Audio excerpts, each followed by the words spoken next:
Today, we're diving into the effects of pollution. It's a force that quietly reshapes our world and our health, often in ways that are totally invisible. Think about it for a second. We're all programmed to react to the dangers we can see right in front of us. But pollution? It works on a whole other level, in the air, in our water, and deep in the ground. So let's make these invisible dangers visible. Sure, you see pictures like this, and the damage is pretty obvious. But in this explainer, we're going deeper. We're going to make those invisible forces visible, from how toxins silently climb the food chain to the damage that gets written into our very DNA. Let's start with the pollution we can feel most directly, the stuff that attacks what we see, what we hear, and, of course, what we breathe. You know that constant hum of traffic or construction? It's more than just annoying. Noise is a genuine pollutant, and it has some pretty serious consequences for our health and for the environment around us. Okay, now take a look at these numbers because this is where it gets kind of wild. Below 90 decibels, it's just sound, right? But look how quickly that escalates. Jump up to 130, and you're not just hearing something loud, you're getting nauseous, dizzy. Hit 150, and your actual pulse rate changes. And by 190 decibels, that's it. Permanent damage. The line between annoying and dangerous is incredibly thin. And it goes way beyond our ears. We're talking vibrations so intense they can literally crack buildings and historical monuments. It messes with our sleep, causes serious fatigue, and it even changes how animals behave. Birds will actually go out of their way to avoid flying over places where the noise is over 100 decibels. As bad as noise is, you can at least try to block it out. But what happens when the danger is all around you, in the very air you need to survive? This is the Union Carbide factory in Bhopal, India. Back in 1984, this place became ground zero for one of the worst industrial disasters in human history. It's a truly terrifying example of just how destructive air pollution can be. Just try to imagine it. 40 tons of a deadly gas leaking out and silently spreading over a sleeping city. The immediate effects were the stuff of nightmares. People were choked, blinded, suffocated. About 3,500 people were killed almost instantly, and 40,000 more were affected. And the tragedy didn't stop there. The long-term effects haunted the survivors for a generation. Chronic lung disease, nerve damage, and even birth defects.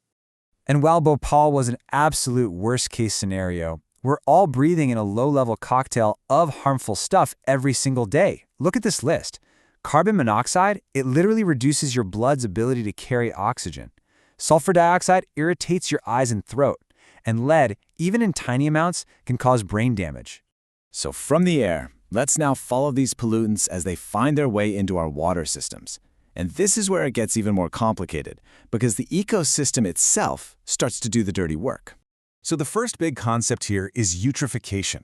It sounds complex, but the idea is actually pretty straightforward. When too many nutrients, think runoff from farm fertilizers, get into a lake, it causes a huge algae bloom. But here's the crazy part. When all that algae dies and starts to decompose, that process sucks all of the oxygen out of the water, creating a dead zone where fish and other animals just can't survive. Now this second process, honestly, this one is even more alarming. It's called biomagnification. This is what happens when a persistent toxin, something that doesn't break down easily, gets into the food chain. And this diagram just lays it all out perfectly. Just follow the numbers. Way down at the bottom, the producers absorb a tiny amount of a toxin, just 0.04 parts per million. Seems harmless, right? But then, a small fish eats a whole bunch of those producers. A bigger fish eats a ton of those small fish. By the time you get to the bird at the very top of the food chain, that toxin has concentrated all the way up to a lethal 13.8 parts per million. The higher you are on the food chain, the more danger you're in. And guess who's often sitting right at the top of that food chain? We are. And this isn't some abstract theory. Mercury in contaminated fish led to the devastating Minamata disease in Japan. Cadmium poisoning caused another horrible illness called tai disease. And that's not even counting all the diseases like cholera and typhoid that come from pathogens in raw sewage contaminating our water supplies. All right, we've looked at the air and the water. Now let's go deeper, into the soil, and into the legacy of pollutants that can contaminate the very ground beneath our feet. You see, when the soil gets polluted, it creates a direct highway for harmful chemicals and pathogens to get into our food. They get sucked up by the roots of the plants we eat, and from there, they end up right on our dinner plates. And you absolutely cannot talk about long-term contamination without talking about radioactive pollution. This image from the Chernobyl disaster site, it just says it all. This isn't like a chemical spill you can just clean up.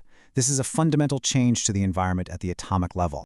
Now, radiation harms us in two very distinct ways. The first is called somatic damage.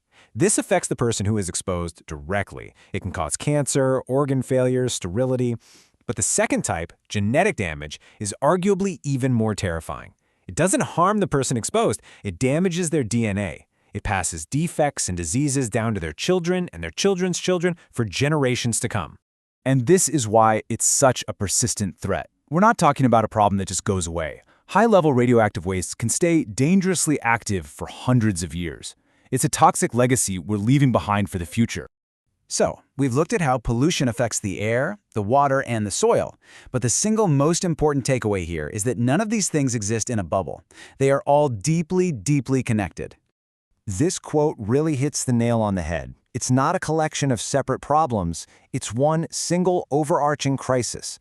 Pollutants from the air settle into the water, which then seeps into the soil, which then affects all life in this cascading chain of consequences.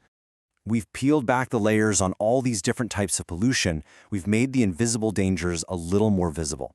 So the final question is a personal one. Knowing how all these hidden forces are shaping our world, how does it change the way you see your own environment? And what do we do now?